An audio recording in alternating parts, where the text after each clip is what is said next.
Good morning, brothers and sisters. காலை வணக்கம் சகோதர சகோதரிகளே. ஐபிஎல்ல திடீர்னு முக்கியமான பிளேயருங்க அவுட் ஆகிட்டு அதுக்கப்புறம் பின்னாடி வர 3வது 4வது பிளேயர்ஸ் விளையாடும் போது எவ்வளோ பதட்டத்தோட எவ்வளோ பொறுப்போட இருப்பாங்களோ அந்த நிலைமையில தான் நானும் ரமேஷ் அந்த நேரத்தில் இருக்கும். Amen. So some of you were expecting, Dilly Babu to come and preach. Okay. And உங்கள் மைண்ட் வாய்ஸ் எங்களுக்கு புரியுது. ஓகே, ஸோ அதனால் லெட்ஸ் நாங்கள் அந்த ஒரு பொறுப்போடு நாங்கள் செயல்பட போகிறோம். Amen. Thank you for encouragement. Can you please yeah. Thank you, sister. Okay. So today we are going to learn something which is very close to my heart. இன்று என்னுடைய இருதயத்துக்கு நெருக்கமான சில காரியங்களிலிருந்து நாம் கற்றுக்கொள்ள போகிறோம். I've been learning this from the time I became a disciple. நான் சீடனாய் மாறினது முதற்கொண்டு இந்த காரியங்களை நான் கற்றுக்கொண்டிருக்கிறேன். And the journey of the change, that's my title of my message. நான் மாற்றத்தின் பயணம் என்பதாக இருக்கிறது. Okay, so do you all believe that things are changing, in our life, in our family, in our jobs, even in the church? நீங்கள் உங்களால் உணர முடிகிறதா உங்களுடைய வாழ்க்கை, உங்களுடைய குடும்பத்திலே, உங்களுடைய வேலையிலே, சபையிலே கூட இந்த மாற்றங்கள் நடக்கிறதை உங்களால் கவனிக்க முடிகிறதா? And when you become a disciple, this has become super important. நீங்கள் சீடராய் மாறும் பொழுது இது இன்னும் மிக சிறப்பு வாய்ந்ததாக அவைகள் இருக்கிறது. God need to change every one of us. தேவன் நாம் ஒவ்வொருவருமே மாற வேண்டும் என்று விரும்புகிறார். And he wants us to become a better version of who we are. நாம் இருக்கிற பிரகாரமா இல்ல இன்னும் சிறப்பான ஒரு பகுதியாக நாம் இருக்க வேண்டும் என்று விரும்புகிறார். And to bring that particular great change in our lives, God have to work in this ABC. இங்கு இது போன்ற ஒரு மிக சிறப்பான மாற்றத்தை நம்மளுக்குள்ளாக நிகழ்த்த வேண்டும் என்பதற்காக இந்த ஏபிசியை நிறைவேற்ற வேண்டும் என்று விரும்புகிறார். I am so happy to see Chitrakala aunty sitting there, okay, after a period of time. சில காலங்கள் கழித்து இங்கு சித்திரகலா ஆண்டி நம்மளோடு இங்கு அமர்ந்திருப்பதை பார்க்க மிகுந்த நான் சந்தோஷப்படுகிறேன். And that gives me a lot of encouragement. அது எனக்கு இன்னும் உற்சாகத்தை ஏற்படுத்துகிறது. Okay, so let's have a prayer before we get into the message. நாம் செய்திக்கு செல்வதற்கு முன்பாக நாம் ஜெபிப்போம். Lord Heavenly Father, Lord, we are very grateful to this morning. Thank you so much, God, bringing all of us together. Lord, thank you so much, God, through you used Eddie in a powerful way. Through the scriptures you understood what is the great sacrifice you have done for every one of us. God, allowing your son to come to this world and die on the cross, and his body was broken and his blood was shed. God, this is an amazing, incredible, Lord, love that you have shown to us, Father, and we are the byproduct of your son's a great sacrifice on the cross. God, help us to be grateful. Help us to, Lord, learn from your word every day, every minute in our lives, Father. Help us to grow in our attitude. Help us to grow in our behavior. Help us to grow in our character. So that, Lord, we bring glory to you, and also we can be an instrument in your hand. So that you can use us, Lord, wherever you want us to use. God, I commit this time into your feet. Jesus' precious name I pray. Amen. Okay, what is ABC? இங்கு ABC என்று சொல்லப்படுகிறது. அதற்கு அர்த்தம் என்ன? And I already told you attitude, behavior and character. அது நம்மளுடைய மனப்பான்மை, நம்மளுடைய நடவடிக்கை, நம்மளுடைய குணாதிசயம். And what is attitude? இந்த மனப்பான்மை என்பது என்ன? Where this is coming from? இந்த மனப்பான்மை எங்கிருந்து வருகிறது? And how this attitude has an impact on our behavior? நம்மளுடைய குணாதிசயத்திலே அது எப்படி அது மாற்றங்களை ஏற்படுத்துகிறது? And you all understand, right? Character is a consistent behavior. Consistent exhibition of your behavior. நம்மளுடைய நடவடிக்கைகளுடைய அதனுடைய தொடர்ச்சி தான் நம்மளுடைய குணாதிசயங்களை மாற்றங்களை ஏற்படுத்தும். ஸோ இப்போ உங்களுக்கு ஒரு சில உதாரணங்கள் நான் கொடுக்கணுன்னா நீங்கள் அவங்க பேர் சொன்னாலே நீங்கள் அவங்கள பற்றி சொல்லுவீங்க. Which means those personality were exhibited their character so much in their life. அவருடைய ஒரு சில பேரையுடைய பெயரை சொல்லுகிறோம் என்றால் அவருடைய வாழ்க்கையில் அவங்க செய்த அந்த நடவடிக்கை அந்த காரியங்கள் அதன் மூலமாக அவர்கள் யார் என்று அந்த குணாதிசயத்தை வெளிப்படுத்துவார்கள். Mother Teresa. What comes in your mind when I say Mother Teresa? Mother Teresa சொல்லும்போது என்ன உங்களுடைய மனதிற்கு வருகிறது? Okay. And if I say Hitler, what comes in your mind? Hitler என்று சொல்லும்போது உங்கள் மனதிற்கு என்ன வருகிறது? Ruthless ruler. கொடூரமான ஆட்சி. Okay. And if I say Narendra Modi ji.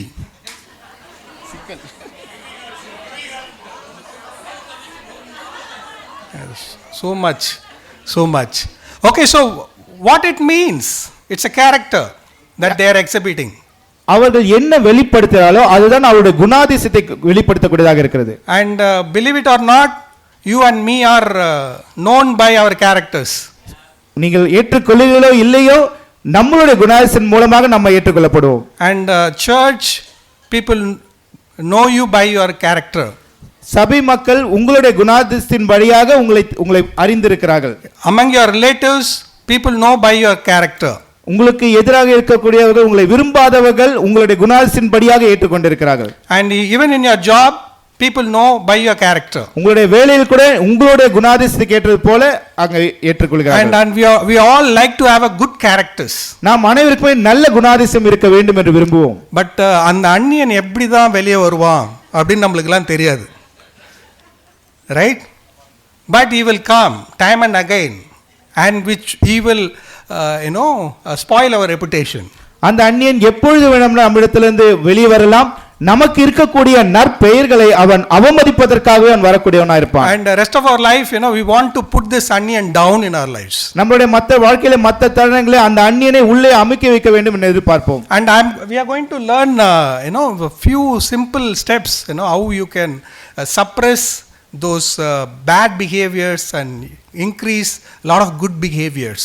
இங்கு நாம் எப்படி நமக்கு இருக்கக்கூடிய அந்த தவறான நடவடிக்கைகள் அந்த குணாதிசயங்களை கீழே அமுக்கி தள்ளிவிட்டு நம்மளிடத்திலிருந்து நற்கிரியைகளும் நல்ல குணாதிசயங்கள் நடவடிக்கைகள் எப்படி நாம் கொண்டு வரலாம் என்பதை பார்ப்போம். Are you with me, brothers and sisters? என்னோட இருக்கீங்களே சகோதர சகோதரிகளே? So far things are clear. இதுவரைக்கும் எல்லாமே புரிந்திருக்கிறதா? Okay, great. We'll go to the next slide. Okay, so my first point is gratitude is best attitude. என்னுடைய முதல் தலைப்பு நன்றியுடன் இருப்பது சரியான மனப்பான்மை. Okay, so let's read scriptures from Joshua chapter 1 verses 7 to 9. நாம் நம்முடைய வேதாகமத்தை யோசுவா புத்தகம் 1ஆம் அதிகாரம் வசனம் 7 முதல் 9 வரை படிப்போம். யோசுவா புத்தகம் 1ஆம் அதிகாரம் 7 முதல் 9. என் தாசனாகிய மோசே உனக்கு கற்பித்த நியாய பிரமாணத்தின்படியெல்லாம் செய்ய கவனமாயிருக்க மாத்திரம் மிகவும் பலம் கொண்டு திடமனதாயிரு. நீ போகும் இடமெல்லாம் புத்திமானாய் நடந்து கொள்ளும்படிக்கு அதை விட்டு வலது இடதுபுறம் விலகாதிருப்பாயாக. இந்த நியாய பிரமாண புஸ்தகம் உன் வாயை விட்டு பிரியாதிருப்பதாக. இதில் எழுதியிருக்கிறவைகளின் படியெல்லாம் நீ செய்ய கவனமாயிருக்கும்படி இரவும் பகலும் அதை தியானித்துக் கொண்டிருப்பாயாக. அப்பொழுது நீ உன் வழியை வாய்க்க பண்ணுவாய். அப்பொழுது புத்திமானாயும் நடந்து கொள்வாய். நான் உனக்கு கட்டளையிடவில்லையா? பலம் கொண்டு திடமனதாயிரு, திகையாதே, கலங்காதே.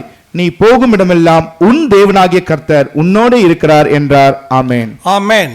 So now the great leader Moses is no more. இப்பொழுது மோசே மிகப்பெரிய தலைவராக இருந்த மோசே அங்கு இல்லை. And God has to choose a leader to take the Israelites to the promised land. வாக்குத்தத்தம் பண்ணப்பட்ட அந்த நகரத்திற்கு மற்ற மக்களை அழைத்து செல்வதற்கு வேறு ஒரு தலைவரை தேவன் தேர்ந்தெடுக்க வேண்டிய தருணமாக இருக்கிறது. And this leader have to see battles. இந்த தலைவர் பல போர்களை சந்திக்க வேண்டியது இருக்கிறது. And he also need to divide the land among the Israelites. இஸ்ரவேல் மக்களுக்கு மத்தியிலே அந்த நாட்டை அந்த நகரத்தை பங்கு பிரிக்க வேண்டிய தருணமாக இருக்கிறது. This is definitely a very very big challenging task. இது மிக மிக சவால் கொடுக்கக்கூடிய ஒரு ஊழியமாக இருந்தது. God did not choose a most experienced person. தேவன் மிகவும் அதிலே பயிற்சி பெற்ற அதிலே ஞானமுள்ள மனிதனை தேர்ந்தெடுக்கவில்லை. God did not choose most wise person. மிகவும் ஞானமான ஒருவரை தேவன் தேர்ந்தெடுக்கவில்லை. God did not choose most strong person. மிகவும் பலம் வாய்ந்த ஒரு மனிதனை தேவன் தேர்ந்தெடுக்கவில்லை. And God chosen Joshua. தேவன் யோசுவாவை தேர்ந்தெடுத்தார். And what is his profile? அவருடைய தன்மை என்ன? அவருக்கு தெரியப்பட்டது என்ன? He's attender or assistant of Moses. அவர் மோசேவுக்கு அவருக்கு உடனாக அவருக்கு கீழ்ப்படிந்து அவருக்கான காரியங்களை பணிவிடை செய்கிறவராக இருந்தார். And maybe he has gone to spy out the land. ஒருவேளை அவர் சென்று அந்த வேறு ஒரு நகரத்தை அந்த இடத்திற்கு சென்று அங்கு எப்படி இருக்கிறது என்று ஒற்றன் வேலையாக சென்று இருந்தார். And the moment God spoke to Moses, Joshua, and what mindset, how he would have reacted or was thinking. இங்கு யோசுவாவிடத்திலே தேவன் இந்த காரியத்தை சொல்லும் பொழுது எப்படி ஒரு மனநிலையில யோசுவா இருந்திருப்பார், இதை எவ்வாறு அவர் உணர்ந்து நினைத்து கொண்டிருந்திருப்பார்? God did not shown Joshua with a big army. See, this big army is going to come with you, don't worry. தேவன் அந்த இடத்திலே அவருக்கு மிகப்பெரிய ராணுவத்தை படைபலத்தை காட்டவில்லை. இந்த படைபலம் உனக்காக இருக்கிறது, இவர்கள் உங்களோடு வருவார் என்று எப்படியெல்லாம் சொல்லவில்லை. And God did not given one group of wise men to guide you into the promised land. இங்கு ஞானமான மக்கள்களை கொடுத்து இவர்கள் எல்லாம் நீங்கள் வாக்கு தத்தம் பண்ணப்பட்ட அந்த இடத்திற்கு செல்வதற்கு இவர்கள் ஞானமாய் வழிநடத்துவார்கள் என்று மக்களை கொடுக்கவில்லை. What God gave? தேவன் என்ன கொடுத்தார்? Sorry? Word of God. தேவனுடைய வார்த்தை. And God gave faith. God gave his word to strengthen Joshua. தேவன் அவருக்கு விசுவாசத்தை கொடுத்தார், அவருக்கு நம்பிக்கை கொடுத்தார், அவர் வார்த்தையை கொடுத்தார், அவரை யோசுவாவை மிக திடமானதாய் இருப்பதற்காக. And he told, be strong and very courageous. அவர் சொல்கிறார், நீ திடமானதாய் இரு என்று. And and also meditate on this the word day and night. இரவும் பகலுமாக நீ இந்த வார்த்தையை தியானித்திரு என்பதாக சொன்னார். And don't turn left or right. இடது புறமாக திரும்பாதே, வலது புறமாக திரும்பாதே. And அது எப்படின்னா ஒரு குதிரைக்கு கடிவாளம் கட்டி விட்ட மாதிரி. Okay, so you only need to look into the word for anything, for everything.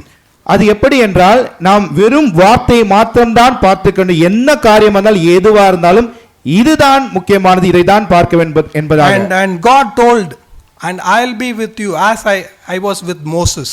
நான் மோசேயோடு இருந்தது போல நான் உன்னோடு இருப்பேன் என்று சொன்னார். I will neither leave you nor forsake you. நான் உன்னை விட்டு விலகுவதும் இல்லை, உன்னை கைவிடுவதும் இல்லை என்று சொன்னார். So brothers and sisters, okay, so how many of you are very anxious?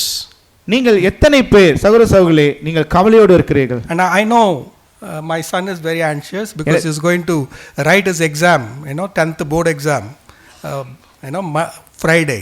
அவருக்கு வெள்ளிக்கிழமை அவருக்கு பரீட்சை இருக்கிறது. அவர் என்னுடைய மகன், அவர் அதை குறித்து அவர் கவலையாக இருப்பார். And most of you teens are very anxious about your exams. உங்களுடைய இங்க டீன்ஸ் மற்றும் கல்லூரி மாணவர்களுக்காக அவர்கள் இதை குறித்து பரீட்சை எழுத போகிறோம் என்று யோசித்துக் கொண்டிருக்கலாம்.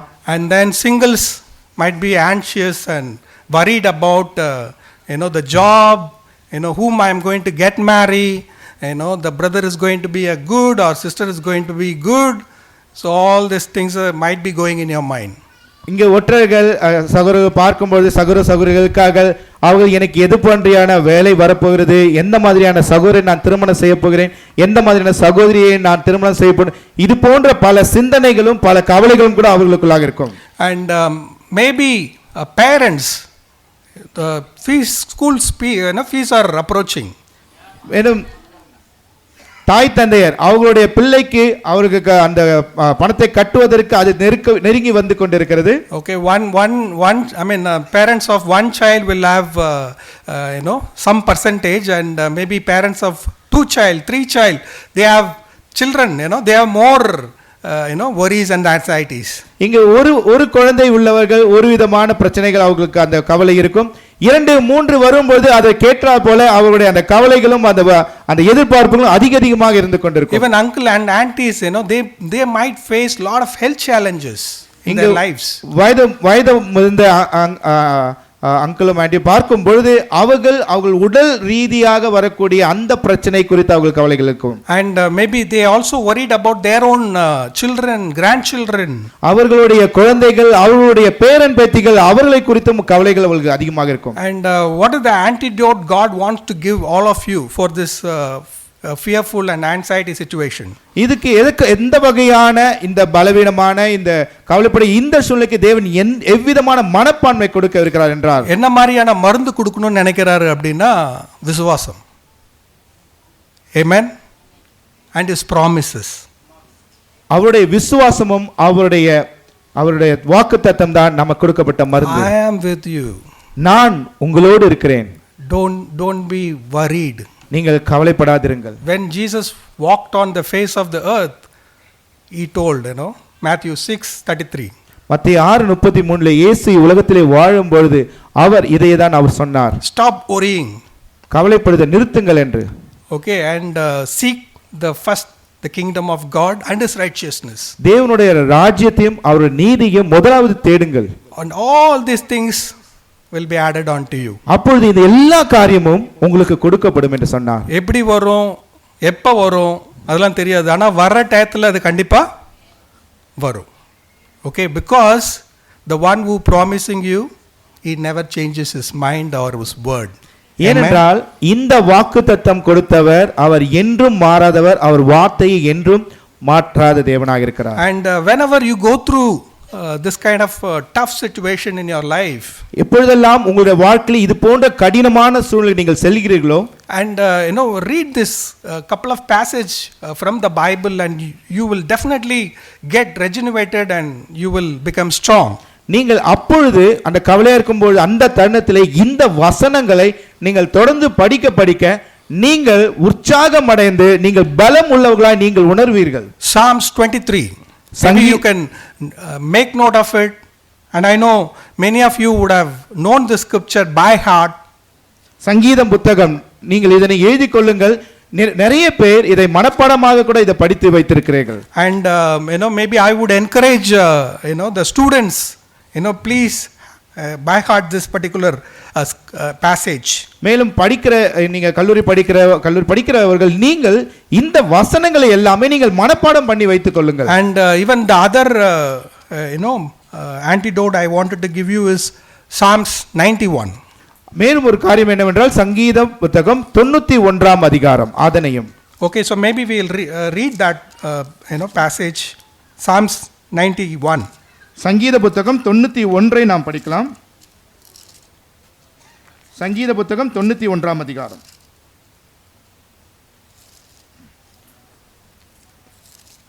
உன்னதமானவரின் மறைவில் இருக்கிறவன் சர்வ வல்லவருடைய நிழலில் தங்குவான். நான் கர்த்தரை நோக்கி, நீர் என் அடைக்கலம், என் கோட்டை, என் தேவன், நான் நம்பியிருக்கிறவர் என்று சொல்வேன். அவர் உன்னை வேடனுடைய கண்ணிக்கும் பாழாக்கும் கொள்ளை நோய்க்கும் தப்புவிப்பார். அவர் தமது சிறகுகளாலே உன்னை மூடுவார். அவர் செட்டைகளின் கீழே அடைக்கலம் புகுவாய். அவருடைய சத்தியம் உனக்கும் பரிசெயமும் கேடகுமாம். இரவில் உண்டாக்கும் பயங்கரத்துக்கும் பகலில் பறக்கும் அம்புக்கும் இருளில் நடமாடும் கொள்ளை நோய்க்கும் மத்தியானத்தில் பாழாக்கும் சங்காரத்துக்கும் பயப்படாதிருப்பாய். உன் பக்கத்தில் 1000 பேரும் உன் வலது புறத்தில் 10,000 பேரும் விழுந்தாலும் அது உன்னை அணுகாது.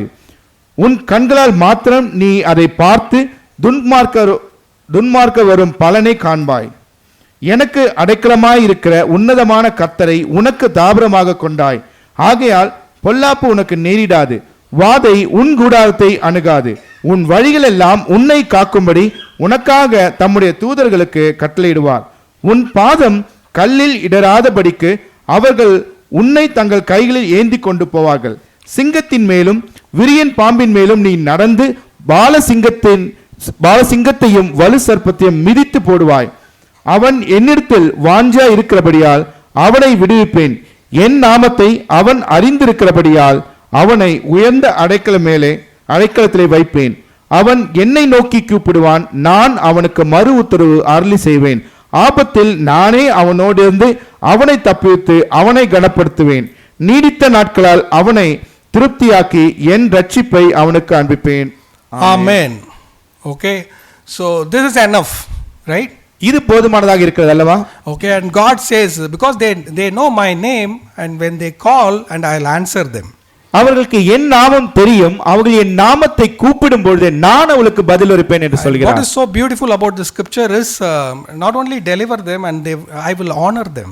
அது இந்த வசனத்தினோட ஒரு சுவாரஸ்யம் என்னவென்றால், அவர்களை அதிலிருந்து விடுவிப்பேன் என்று மாத்திரமல்லாமல் அவர்களை உயர்த்தி வைப்பேன் என்பது கூட சொல்கிறார். And that is what happened to Moses, that's what happened to Joshua, that's what happened to David. அதுதான் மோசேவுக்கு நடந்தது, அதுதான் யோசுவாவுக்கு நடந்தது, அதுதான் தாவீதுக்கும் நடந்தது. And that the same thing will happen to you and me also, brothers and sisters. சகோதரர்களே, அதுதான் உங்களுக்கும் எனக்கும் நடக்கக்கூடியதாக இருக்கும். அவர் மேல கண்மூடித்தனமா விசுவாசம் வச்சீங்கன்னா அவருக்கு ரொம்ப பிடிக்கும். Amen. Don't have logical thinking and rational thoughts, when it comes to having a faith on God. இது எப்படி நடக்கும், அது எப்படி நடக்கும், இது நடக்குமா, இது போன்ற ஒரு சிந்தனைகள் நமக்கு கேள்விக்குறியான அந்த மாதிரியான சிந்தனைகள் இல்லாமல் நாம் அபிரவிதமாக அவரை நாம் நினைத்து விசுவாசித்திருக்கும் பொழுது இந்த காரியங்கள் நடைபெறும். And Delhi Baba also sometimes back he taught us, whenever we grumble, complain, and we worry about different things, and that will is displeasing to God. நாம் சில நாட்களுக்கு முன்பாக சகோதரர் தில்லி பாபு கூட நமக்கு போதித்தார், நாம் எப்பொழுது இது நடக்குமா குறை சொல்லி கொண்டு முறுமுறுத்து கொண்டு கவலை கொண்டு இருக்கிறோமோ அது தேவனை பிரியத்தை அவருடைய பிரியத்தை குறைக்கக்கூடியதாக இருக்கிறது. That is like a questioning God. அது தேவனையே நாம் கேள்வி கேட்பதாக மாறுகிறது. And believe it or not, our God is an omni-knowing God. He knows everything. நமக்கு நீங்க நம்புகிறீர்களோ இல்லையோ நம் தேவன் முற்றிலும் அறிந்தவராய் இருக்கிறார். And he knows things from the beginning and also end from the beginning. அவருக்கு ஆரம்பம் தொடக்கம் முதல் முடிவு வரை தெரியும், முடிவிலிருந்து தொடக்கம் வரைக்கும் அவருக்கு தெரியும். And even he counted on our hair in our head. அவர் நம்மளுடைய தலையில் உள்ள எல்லா முடியையும் கூட அவர் அறிந்தவராய் இருக்கிறார். And he has engraved you in his palm. நம்மளுடைய உள்ளங்கையிலே நம்மளுடைய பெயரை அவருடைய உள்ளங்கையிலே எழுதி இருக்கிறார். And he is with you going, when you go, when you come. நீங்கள் செல்லும் பொழுதும் வரும் பொழுதும் அவர் உங்களோடவே கூட இருக்கிறார். An amazing thing is Holy Spirit is always with us. ஆச்சரியமான விஷயம் என்னென்றால் பரிசுத்த ஆவியானவர் நம்மளோடு எப்பொழுதுமே கூட இருக்கிறார். And brothers and sisters, you and me should not fear. சகோதர சகோதரிகளே, நீங்களும் நானும் நாம் பயப்படக்கூடாது. And we need to be strong and courageous. நாம் ஸ்திரமாக இருக்க வேண்டும், பலம் கொண்டவர்களாக இருக்க வேண்டும். We need to face any challenge. எந்த சவாலையும் நாம் சந்திக்க தயாராக இருக்க வேண்டும். Okay, if maybe Delhi ask Sijin to go to Pakistan mission team, and he should go. சிஜினை பார்த்து நீ பாகிஸ்தானுக்கு இந்த சுவிசேஷம் பிரசங்கிக்க செல்லு என்று சொல்லும்போது செல்வதற்கு தயாராக இருக்க வேண்டும். Sijin, are you ready? Sijin தயாராக இருக்கிறீர்களா? And I'm sure he will. எனக்கு தெரியும் அவர் தயாராக இருப்பார். Okay, so that is the spirit God wants from us. அந்த வகையான ஒரு உற்சாகமான ஆவியை தான் தேவன் உங்களிடத்தில் என்னிடத்தில் எதிர்பார்க்கிறார். Okay, we'll go to the next slide. நாம் அடுத்து இதுக்கு பார்ப்போம். And we'll pick up Joshua chapter 23 verse 1 to 7. நாம் யோசுவா புத்தகம் 23ஆம் அதிகாரம் வசனம் 1 முதல் 7 வரை படிக்கலாம். யோசுவா புத்தகம் 23ஆம் அதிகாரம் வசனம் 1 முதல் 7 வரை. கர்த்தர் இஸ்ரவேலை சுற்றிலும் இருந்த அவர்களுடைய எல்லா சத்துருக்களாலும் யுத்தம் இல்லாதபடிக்கு இளைப்பாற பண்ணி அநேக நாள் சென்ற பின்பு யோசுவா வயது சென்று முதிர்ந்தவனான போது யோசுவா இஸ்ரவேலின் மூப்பரையும் தலைவரையும் நியாயாதிபதிகளையும் அதிபதிகளையும் மற்ற எல்லாரையும் அழைப்பித்து அவர்களை நோக்கி, நான் வயது சென்று முதிர்ந்தவனானேன். உங்கள் தேவனாகிய கர்த்தர் உங்களுக்கு முன்பாக இந்த சகல ஜாதிகளுக்கும் செய்த யாவையும் நீங்கள் கண்டீர்கள். உங்கள் தேவனாகிய கர்த்தர் தாமே உங்களுக்காக யுத்தம் பண்ணினார். பாருங்கள், யோர்தான் முதல் நான் நிர்மூலமாக்கினவைகளும் மேற்கில் உள்ள பெரிய சமுத்திரம் மட்டும் இன்னும் மீதியா இருக்கிறவைகளுமான சகல ஜாதிகளின் தேசத்தையும் சீட்டு போட்டு உங்களுக்கு உங்கள் கோத்திரங்களுக்கு தக்கதாய் சுதந்திரமாக பங்கிட்டேன். உங்கள் தேவனாகிய கர்த்தர் உங்களுக்கு சொன்னபடியே நீங்கள் அவர்களுடைய தேசத்தை கட்டிக்கொள்ளும்படிக்கு உங்கள் தேவனாகிய கர்த்தர் தாமே அவர்களை உங்களுக்கு முன்பாக துரத்தி உங்கள் பார்வை நின்று அகற்றி போடுவார். ஆகையால் மோசேயின் நியாயப்பிரமாண புஸ்தகத்தில் எழுதியிருக்கிறதை விட்டு வலதுபுறமாகிலும் இடதுபுறமாகிலும் விலகி போகாமல் அதை எல்லாம் கைக்கொள்ளவும் செய்யவும் நிர்ணயம் பண்ணிக்கொள்ளுங்கள். உங்களுக்குள்ளே மீதியாயிருக்கிற இந்த ஜாதிகளோடு கலவாமலும் அவர்களுடைய தேவர்களின் பெயரை நினையாமலும் அவைகளை கைக்கொண்டு ஆணையிடாமலும் அவைகளை சேவியாமலும் பணிந்து கொள்ளாமலும் இருக்கும்படி எச்சரிக்கையாயிருங்கள். ஆமென். Amen. So now Joshua is a successful leader. இப்பொழுது யோசுவா வெற்றி பெற்ற ஒரு தலைவராக இருக்கிறார். And all the battles are over. எல்லா போர்களும் முடிந்து விட்டது. And they conquered the lands. அவர்கள் பல நகரங்களை அவர்கள் வெற்றி கொண்டார்கள். And they divided the land successfully without any dispute. எந்த ஒரு தடைகளும் எந்த ஒரு குறைகளும் இல்லாமல் எல்லாவற்றையும் சரியாக பங்கிட்டு கொடுக்கப்பட்டது. And now there is a farewell speech from Joshua. அவருடைய அந்த கடைசி அந்த ஒரு வார்த்தையாக இருக்கிற And now his age is 110. இப்பொழுது அவருடைய வயது 110. In this passage, anywhere do you see I have done, I have this, that?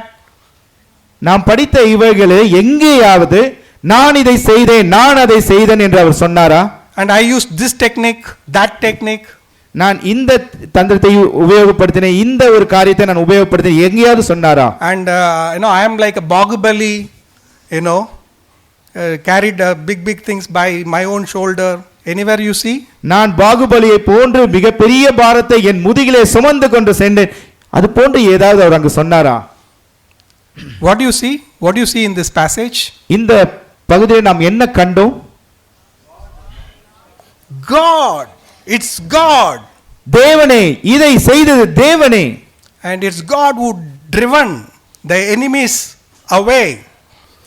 இந்த எதிரிகள் எல்லாவரையும் விலக்கி விட்டவர் தேவனாக இருக்கிறார். And there is a war where Israelites were killed less, where God killed many. இங்கு இஸ்ரேல் மக்கள் இந்த போர்க்களத்திலே பார்க்கும்போது மக்கள் கொண்டது ஒரு வெகு சிலதாக இருந்தது. ஆனால் எல்லாவற்றையும் தேவன் தான் அழித்தவராக இருந்தார். And he sent hailstones to fall to kill many enemies. அங்கு பார்க்கும்போது மேலிருந்து அந்த ஒரு பாறைகள் போன்று வந்து அவைகள் எல்லாவற்றையும் பல எதிரிகளை கொலை செய்யக்கூடியதாக இருந்தது. And they saw it's not Israelites who are fighting with us. அவர்கள் பார்த்தார்கள் இங்கு இஸ்ரவேல் மக்கள் எங்களோடு போரிடவில்லை என்று பார்த்தார்கள். God is fighting directly. தேவனே நேராக அவர்களோடு சண்டையிடுவதை கண்டார்கள். And they were awestruck. அவங்க எல்லாருமே பேச முடியல, அவங்களால பயந்து ஓடுறத தவிர வேற ஆப்ஷனே அவங்களுக்கு இல்லை. Okay, so that is the power of God. அதுதான் தேவனுடைய வல்லமையாக இருக்கிறது. Brothers and sisters, சகோதரர்களே, turn back your life. திரும்பி உங்களுடைய வாழ்க்கையை பாருங்கள். And the milestones you have achieved. எவ்வளவு ஒரு மைல்கல்களை நீங்கள் அடைந்திருக்கிறீர்கள் என்று பாருங்கள். And the ministry success, family success, குடும்ப சபையோட வெற்றி, குடும்பத்திலே வந்த வெற்றிகள், and your job success, உங்களுடைய வேலையிலே கிடைத்த வெற்றிகள், and your success in your relationships. If your husband and wife are very faithful and your children are become a disciple, உங்களுடைய குடும்பத்திலே இருக்கக்கூடிய அந்த விசுவாசங்கள் கணவன் மனைவியாக சேர்ந்து உங்களுடைய விசுவாசம் அதிகரித்ததும் அது போன்று உங்களுடைய குழந்தைகள் அவர்கள் வளர்ந்து அவர்கள் சீடர்களாய் மாறுகிறது, இதையெல்லாம் வெற்றியாக இருக்கிறது. And some of the parents, their children are in full time. இங்க ஒரு சில தாய் தகப்பனுடைய குழந்தைகள் முழு நேர ஊழியத்தில் இருக்கிறார்கள். And don't take any credit for yourself, brothers and sisters. உங்களுக்கென்று எதையும் நீங்கள் அந்த நான் இதை செய்தேன் என்பதாக உங்களுக்குள்ளாக எந்த பெருமையை எடுத்துக்கொள்ளாதீர்கள். Give credit to God. தேவனுக்கு அந்த பெருமையை சேருங்கள். Give honor to God. அவரை நீங்கள் மகிமைப்படுத்துங்கள். And glorify him alone.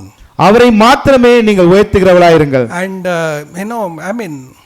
if you have a real struggle and sit and write, count your blessings. நீங்கள் உங்களுக்கு ஏதாவது போராட்டங்கள் உங்களுக்குள்ளாக சென்று கொண்டு இருக்கிறது என்றால் நீங்கள் அமர்ந்து உங்களுக்கு என்னவெல்லாம் ஆசீர்வாதங்கள் வந்தது என்றது நீங்க எழுதி பாருங்கள். And that will definitely, inspire you and renew your faith. அது நிச்சயமாக உங்களை உற்சாகப்படுத்தும், உங்களுடைய விசுவாசத்தை அது புதுப்பிக்கக்கூடியதாக இருக்கும். And we need to be grateful to God, brothers and sisters. சகோதரர்களே, நாம் நம் தேவனுக்கு நன்றி உள்ளவர்களாய் நாம் இருக்க வேண்டும். And this attitude alone will help you to finish this race. இந்த ஒரு மனப்பான்மை தான் நாம் எடுத்திருக்கிற இந்த பந்தயத்தை ஓட்டத்தை நாம் முடிப்பதற்கு உதவிகரமாக இருக்கும். Paul had this attitude. பவுலுக்கு இந்த ஒரு மனப்பான்மை இருந்தது. And all the apostles had this attitude. இதே மனப்பான்மை தான் எல்லா சீடர்களும் அப்போஸ்தலர்களும் இருந்தது. Moses had this attitude.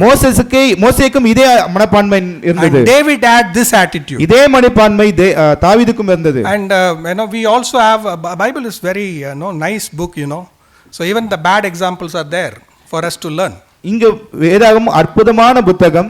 இங்கு ஒரு தவறான ஒரு முன்னுதாரணங்கள் கூட நமக்கு நாம் தெரிந்து கொள்வதற்காக கொடுக்கப்பட்டிருக்கிறது. And Saul, for an example. உதாரணத்துக்கு Saul. Okay, he started well and did not finish well. அவர் அருமையாக ஆரம்பித்தார், ஆனால் சரியாக முடிக்கவில்லை. And somewhere, in his journey, journey of faith, and he started taking credit for himself.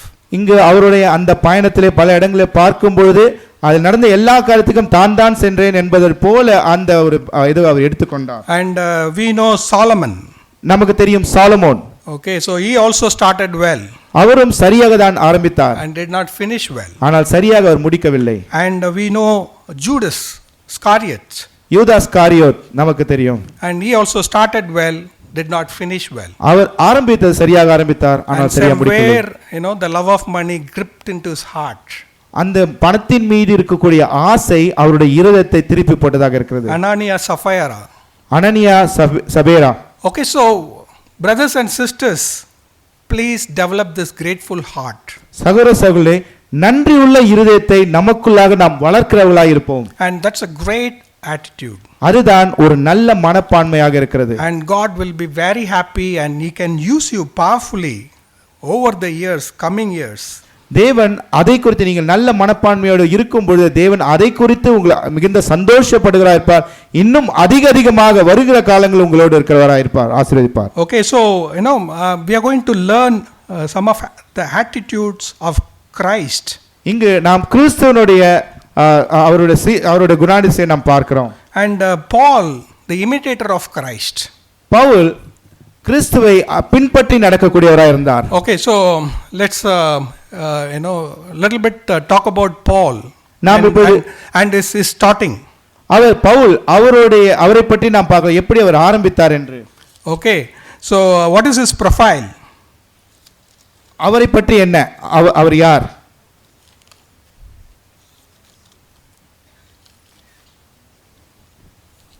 நீங்க பவுலை பற்றி நாம் அறிந்தவை என்ன? நீங்க என்ன எதிர்பார்க்கறீங்களோ அதே சொல்லிடுங்க அப்படின்றீங்களா? Okay, so Paul is a Pharisee. Pavul ஒரு பரிசேயராக இருக்கிறார். And he is from Benjaminite tribe. Benjamin அந்த கோத்திரத்திலிருந்து அவர் வரக்கூடியவராக இருந்தார். And he is a zealot. ரொம்ப ஒரு தீவிரவாதி மாதிரியான ஒரு நபர் அவர். Okay, zealot for traditions. அவர் அந்த பாரம்பரியத்தின் மீது அதிக பற்றுள்ளவராய் வைராக்கியம் நிறைந்தவராய் இருந்தார். And one point, you wanted to destroy the Christianity.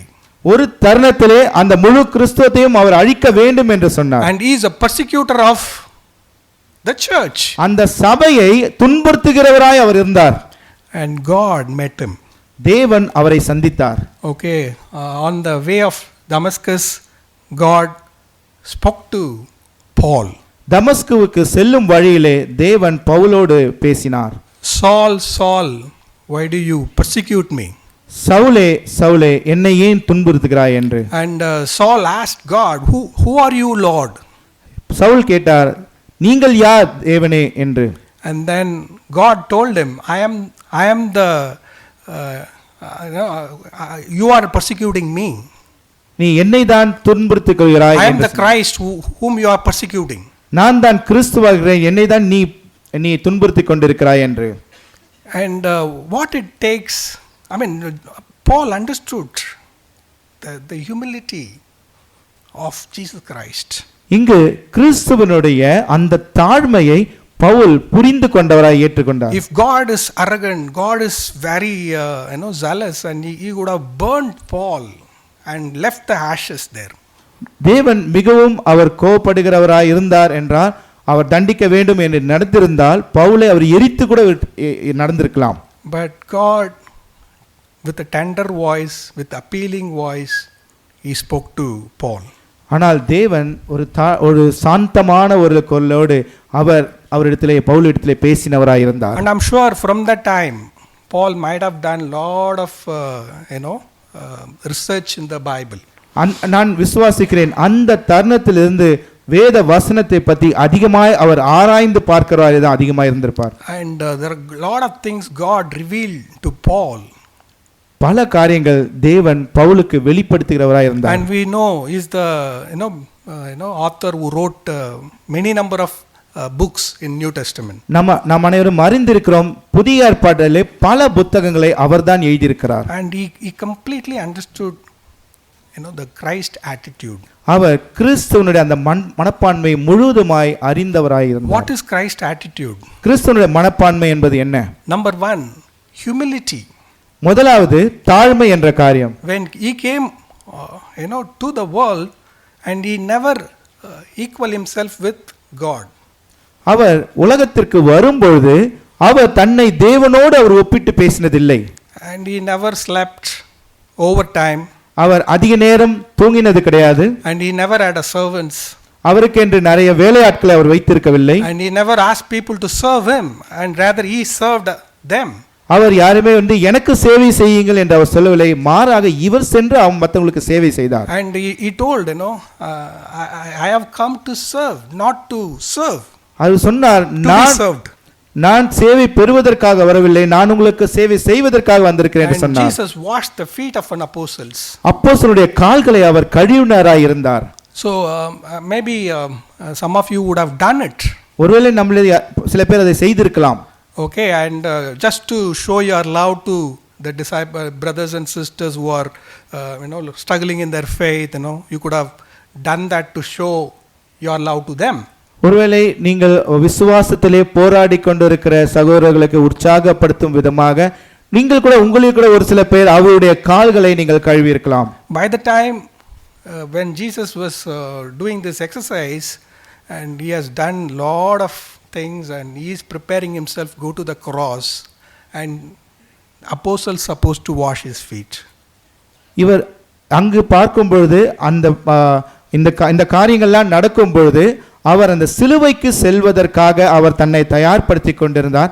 அந்த தருணங்களை அப்போஸ்தலர்கள் தான் இவருக்கு அந்த பணிவிடை செய்திருக்க வேண்டும். Apostles would have put a anointing oil on Jesus, and maybe they should have gathered together, share about Jesus, talk about Jesus, encourage Jesus, love Jesus more. That should be the real scene. எப்படி நடந்திருக்க வேண்டும் என்றால் அப்போஸ்தலர்கள் இயேசுவினுக்கு எண்ணெயினால் அபிஷேகம் பண்ணி அவரை உற்சாகப்படுத்தி அவர் செய்த நிறைய காரியங்களை அவரிடத்தில் சென்று சொல்லி அவருடைய அன்பை அவர் காட்டின அன்பை வெளிப்படுத்தி அவருக்கு அந்த போன்ற உற்சாகத்தை இவர்கள் எல்லாம் அந்த இடத்துல செய்திருக்க வேண்டும். It's quite opposite. ஆனால் இங்கு எதிர்மறையாக இருக்கிறது. And Jesus was showing more love before he went to the cross. அவர் சிலுவைக்கு செல்வதற்கு முன்பாக அவருடைய அதிகமான அந்த அன்பை அவர்களுக்கு காண்பித்தவராய் இருந்தார். Okay, that's the spirit, brothers and sisters. அதுதான் அவருடைய ஆவிக்குரிய காரியங்கள் சகோதரர்களே. That we need to copy ourselves. நமக்கு அந்த ஒரு மனப்பான்மை தான் நாம் புரிந்து ஏற்றுக்கொள்ள வேண்டும். No entitlement. நம்ம அந்த உயர்த்துகின்ற காரியங்கள் இல்லை. No power struggle. நம்மளுடைய அந்த பலமானது அதை தடுக்கிற சூழ்நிலை கிடையாது. Who is great? யார் பெரியவர்? Who is big? யார் பெரியவர்களாக இருக்கிறார்கள்? Nothing. That's not the example of Jesus Christ. அது கிறிஸ்துவனுடைய முன் உதாரணம் இல்லை சகோதரர்களே. Christ is humbled himself. கிறிஸ்து தன்னைத்தானே அதிகமாய் தாழ்த்தினவராய் தான் இருந்தார். He emptied himself. அவரை ஒன்றுமே இல்லை என்பதாக தன்னை காண்பித்தார். And he not only became a servant, and he became a slave. அவர் தன்னை சேவகனாக கூட காண்பித்து மாத்திரமில்லாமல் ஒரு அடிமை வர்க்கமாய் தன்னை மாற்றினார். There is a big difference between servant and slave. இங்கு சேவை செய்கிறவர்களுக்கும் அடிமை என்பதற்கும் மிக நிறைய வித்தியாசங்கள் இருக்கிறது. Servant can choose, slave cannot choose. சேவை செய்கிறவர்கள் என்று அவர்கள் தேர்ந்தெடுக்க முடியும் யாருக்கு சேவை செய்ய போகிறேன். Servant can decide, today I want to take leave, or only this much time I will work, and I can even, servant can say no sometimes. சேவகம் செய்கிறவர்கள் அவர்கள் நான் இந்த சேவை தான் செய்வேன், இதை செய்ய மாட்டேன், இன்று எனக்கு நேரம் எனக்கு நேரம் இல்லை, நான் வருகிறேன், வரமாட்டேன் என்று எது வேண்டும் என்றால் அவர்கள் சொல்ல முடியும். But slave have no rights. ஆனால் அடிமை என்று வரும்பொழுது அவர்களுக்கு எந்த ஒரு தகுதியுமே இல்லை சொல்வதற்கு. Until all the works to be done, the slave have to be up and running.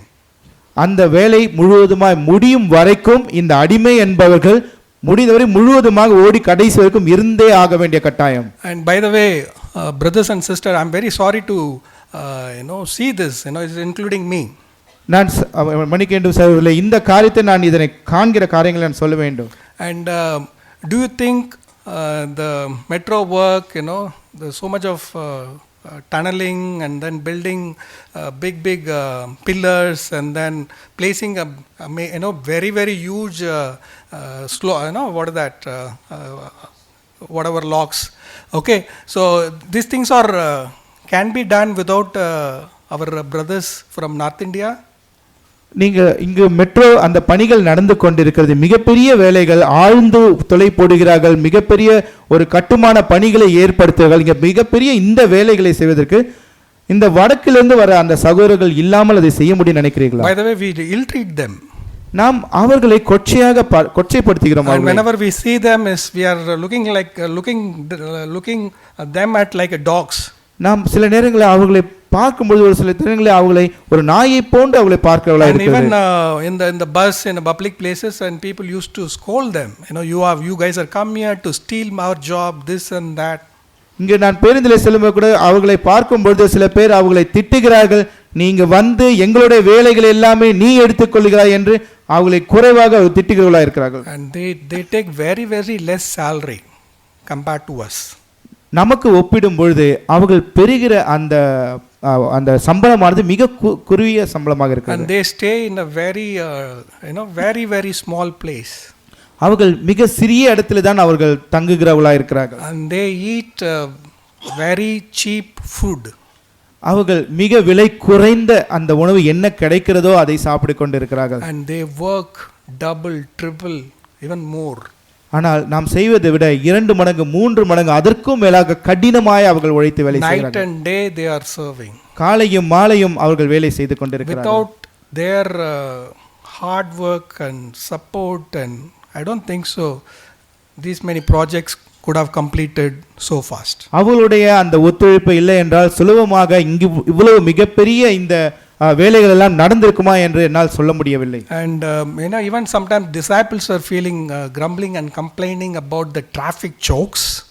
சில நேரங்களில் சீடர்கள் கூட நாம் வரும்பொழுது அங்கு போக்குவரத்து நெரிசல்கள் அங்கு இருக்கக்கூடிய பிரச்சனை அதை குறித்து முறுமுறுக்கிறவர்களாய் கூட இருக்கிறார்கள். And that slightly shows our attitude has already changed.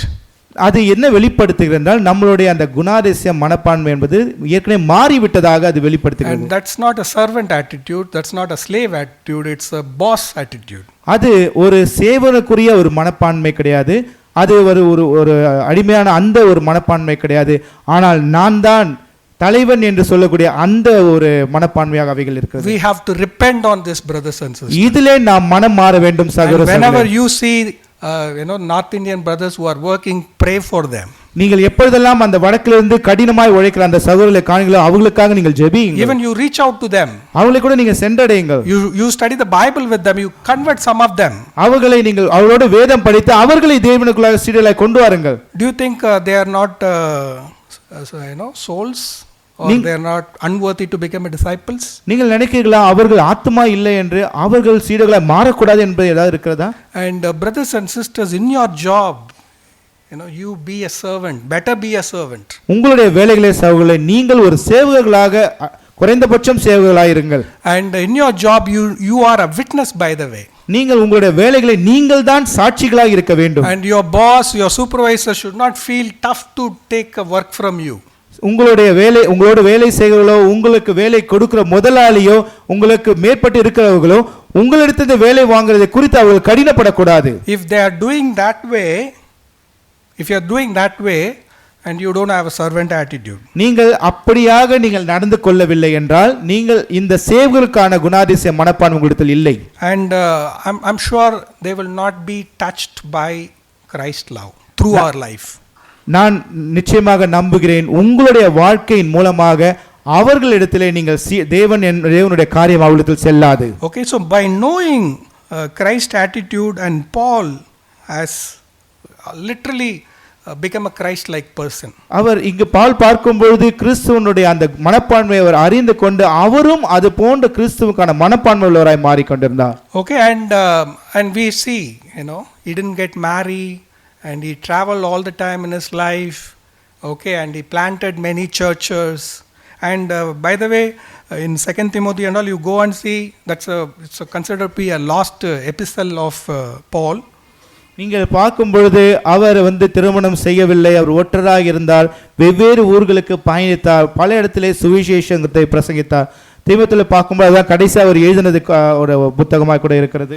And in that he said, I am the chief sinner. அதிலே அவர் சொல்கிறார், நான் தான் மிகப்பெரிய பாவியாக இருக்கிறேன் என்று சொல்கிறார். And he is unworthy servant. நான் செய்யக்கூடிய அதுக்கு தகுதி இல்லாத ஒரு சேவகனாக இருக்கிறேன் என்று சொல்கிறார். So this is what will really happens, when we are reflecting on Jesus Christ attitude in our lives. கிறிஸ்துவனுடைய மனப்பான்மை நாம் எப்பொழுது பிரதிபலிக்கிறோமோ அப்பொழுது நாமும் இதே போன்ற ஒரு தாழ்மையான ஒரு மனப்பான்மை நமக்கு இருக்கும். And parents, if you show this attitude, your children easily will become a disciples. தாய் தகப்பனிடம் சொல்லுகிறேன், இது போன்ற ஒரு மனப்பான்மையை உங்களுடைய குழந்தைகளிடத்தில் நீங்கள் காண்பிக்கும் பொழுது உங்கள் குழந்தைகள் வெகு சீக்கிரமாக சீடராய் மாறுவார்கள். And leaders, if you show this attitude in your ministry, no one will miss your ministry and your ministry will grow. இதே காரியத்தை நீங்கள் தலைவராக இருக்கும் பொழுது உங்களுடைய குடும்ப சபையிலே காண்பிக்கும் பொழுது உங்களுடைய குடும்ப சபையானது மென்மேலும் வளரக்கூடியதாக இருக்கும். And students, if you show this attitude in your school and college, and you will be a fond student. குழந்தைகள் படிக்கிறவர்கள் நீங்கள் இந்த போன்ற ஒரு மனப்பான்மை உங்களுடைய பள்ளிகளிலே நீங்கள் காண்பிக்கும் போது நீங்கள் ஒரு மாறுபட்ட ஒரு நற்காரியங்களை செய்யக்கூடிய ஒரு மாணவர்களாக இருப்பீர்கள். Okay, as a conclusion, we need to check our attitude today. இன்று முடிவாக நாம் நம்மளுடைய அந்த குணாதிசயத்தை நாம் பார்க்கக்கூடியவர்களாக இருப்போம். And brothers, I think sisters all done a great job, okay, in Women's Day. இங்கு சகோதரர்கள் நீங்கள் சகோதரருக்கான ஒரு கூட்டம் இருப்போது அற்புதமாக நீங்கள் ஒத்துழைப்பு கொடுத்தீர்கள். Okay, and their faith have increased. Yes or no, sisters? சகோதரருடைய விசுவாசம் அதிகரித்திருக்கிறது. இல்ல ஆமாமா இல்லையா சகோதரர்களே? And you guys have shown great attitude. நீங்கள் உங்களுடைய நல்ல மனப்பான்மையை நீங்கள் வெளிப்படுத்தினீர்களா? And you guys have shown lot of great behaviors. நீங்கள் உங்களுடைய நல்ல குணாதிசயத்தை வெளிப்படுத்துகிறீர்களா இருந்தீங்களா? And I know you guys are really showing lot of godly characters that we are already recognizing in our families. நீங்கள் தேவனுடைய அந்த நற்குணாதிசயத்தை நீங்கள் ஏற்கனவே வெளிப்படுத்தினதன் காரணமாக எங்களால் அந்த நல்ல குணாதிசயங்களை உணர முடிந்தது. And God has used you powerfully to bring so many sisters on that day. அந்த நாளிலே தேவன் உங்களை உபயோகப்படுத்தி பல சகோதரிகளை புதிதாக வருவதற்கு உங்களை உபயோகப்படுத்தினார். And I know there are ministries, the celebrations are still going on with the sisters. சகோதரிகளுக்கு இன்னும் சில குடும்ப சபைகளே பல கொண்டாட்டங்கள் இன்னும் சென்று கொண்டுதான் இருக்கிறது. And believe it or not, it's God who's inspiring the brothers to celebrate the sisters because you guys have done a great job. நீங்கள் நம்புகிறீர்களோ இல்லையோ இது தேவன் சகோதரர்களை உற்சாகப்படுத்தி சகோதரனுடைய காரியங்களை செய்ய வேண்டும் என்பதாக அவர்களை உற்சாகப்படுத்தி இது நடத்துகிறவராக இருக்கிறார். Brothers, it's our time. சகோதரர்களே, இது நம்முடைய நேரம். Let's have a great faith. நாம் அற்புதமான விசுவாசத்தை கொண்டிருப்போம். And believe it or not, your attitude will completely change. நீங்க நம்புகிறீர்களோ இல்லையோ உங்களுடைய மனப்பான்மை முழுவதுமாக மாறும். And your behaviors will change. உங்களுடைய நடக்கைகள் மாறும். And you have a great attitude. God bless you. Amen. உங்களுக்கு அற்புதமான தேவனுடைய மனப்பான்மை இருக்கும். தேவன் உங்களை ஆசீர்வதிப்பாராக. ஆமென்.